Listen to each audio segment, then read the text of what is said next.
I'm Alec, and these are a couple tools that make my job easier.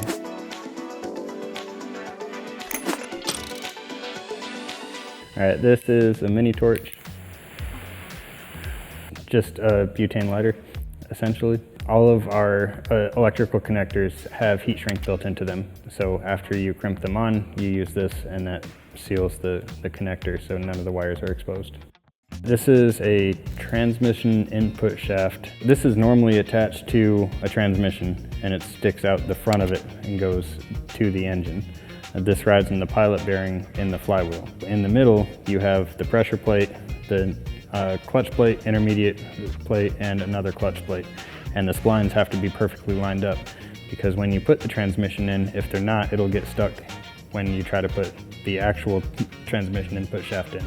So I use it to line up the clutch plates prior to putting the transmission in. Alright, this is an infrared thermometer. It shoots a red dot and it takes the temperature of where the laser dot is. What's my temperature? 85. I think you need to rework that. It helps you test for heat loss throughout the radiator, condenser coil, any of the coolers to make sure that they're operating like they're supposed to. You can take temperature at AC vents to make sure that they're blowing out a certain temperature. It has a couple different modes. I just push the button and read the temperature, that's it. This is just a trailer light tester. The green and red in here, those are the different lights that'll light up. So you'll have your main ground, this is your ABS.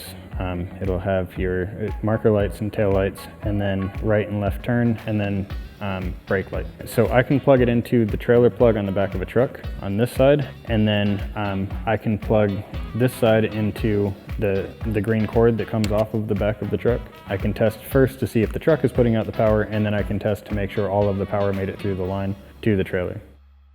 I got it from a transmission shop. I went to get a new clutch. Instead of paying the $20 for a lineup tool, which is made of plastic, same shape and everything, I saw that they had some transmission input shafts, so they just gave me one.